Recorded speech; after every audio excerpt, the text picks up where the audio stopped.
महाकार्टून TV. Hello दोस्तों, आज मैं आपको एक और नई कहानी सुनाऊंगी जिसका नाम है परी की आत्मा। किसी जंगल में 3 दोस्त हाथी, ऊंट और सियार रहा करते थे। वो तीनों हमेशा साथ रहते थे। एक दिन वो खेलते हुए किसी और जंगल में पहुंच गए। दोस्तों, ये हमारा जंगल नहीं है। हमें तो बस खेलने से मतलब है, फिर चाहे जंगल हमारा हो या नहीं, क्या फर्क पड़ता है।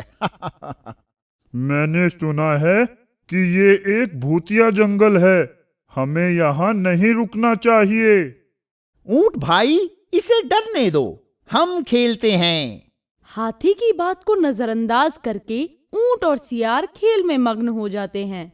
शाम होने के बाद वो तीनों अपने जंगल का रास्ता ढूंढने लगते हैं, लेकिन अंधेरे की वजह से उन्हें रास्ता नहीं मिलता। यहाँ तो सभी रास्ते एक जैसे लग रहे हैं, अब हम क्या करें? आज रात हम यहीं रुक जाते हैं, कल सुबह वापस चले जाएंगे। नहीं, बिल्कुल भी नहीं। हम पूरी रात इस भूतिया जंगल में नहीं रह सकते। भूत जैसा कुछ नहीं होता है। किसने कहा कि भूत नहीं होते?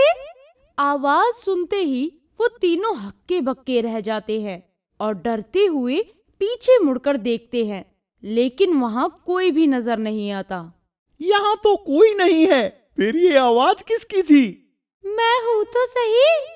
पेड़ को बोलते देख तीनों डर जाते हैं और भागने लगते हैं, लेकिन बोलता पेड़ उनका पीछा नहीं छोड़ता। ये भूतिया पेड़ तो हमारे पीछे ही पड़ गया है। मुझे तो ये समझ ही नहीं आ रहा कि पेड़ अपनी जगह से हिला कैसे। मैं पेड़ नहीं, उसके अंदर बसी आत्मा हूँ, जो एक पेड़ से दूसरे पेड़ में जा सकती है। इसके बाद वो आत्मा उन्हें परेशान करने लगती है। बचने के लिए वो तीनों इधर उधर भागते हैं, लेकिन आत्मा उनका पीछा नहीं छोड़ती। बहुत देर तक इसी तरह भागते रहने के बाद जब वो तीनों थक जाते हैं तो आराम करने के लिए एक पेड़ के नीचे बैठ जाते हैं। तभी वो पेड़ उनके ऊपर सूखे पत्तों और छोटी छोटी नुकीली टहनियों की बारिश करने लगता है। बहुत दिनों से उबाऊ समय बीत रहा था, आज तो मजा ही आ गया। अगर तुम इतनी ही ताकतवर आत्मा हो तो पेड़ के अंदर बैठकर बातें क्यों कर रही हो? बाहर क्यों नहीं निकलती? तुम ये क्या बोल रहे हो? अगर वो सच में बाहर आ गई तो हमारी खैर नहीं। अरे कुछ नहीं होगा। अगर इसे जान लेनी ही होती तो हमें इस तरह परेशान नहीं करती, बाहर निकलकर सीधा मार देती। इसलिए अब हमें इसे इसी के जाल में फंसाकर हराना होगा। वो कैसे? ऊंट धीरे से सारी योजना अपने दोस्तों को बताता है, जिसके बाद वो तीनों अलग अलग दिशा में चले जाते हैं।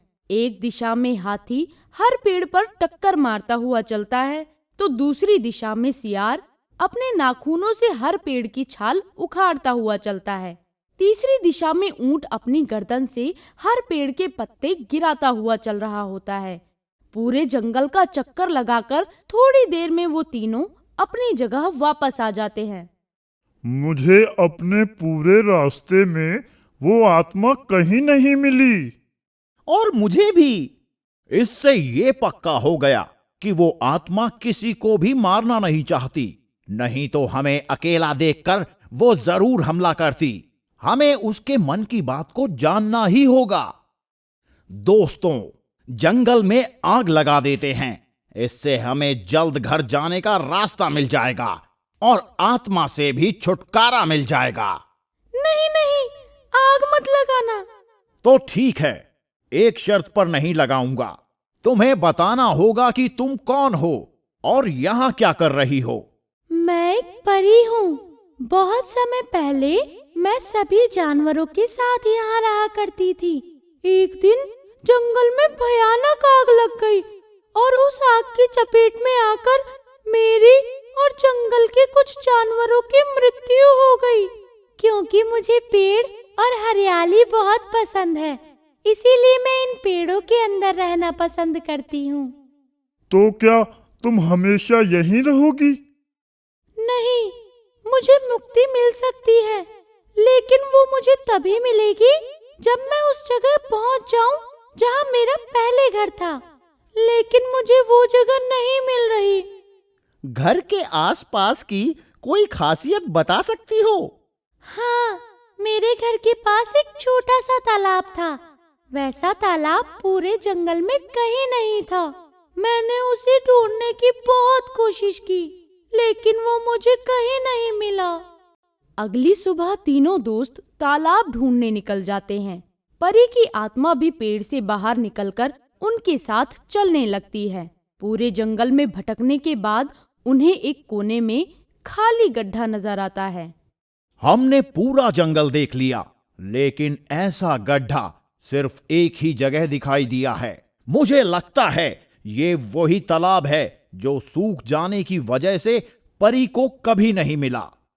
तालाब के पास पहुंचकर परी की आत्मा इधर उधर देखने लगती है और वापस अपने घर पहुंचकर बहुत खुश होती है। वो तालाब के पास एक पेड़ पर जाकर बैठती है और उन तीनों दोस्तों को धन्यवाद बोलकर गायब हो जाती है।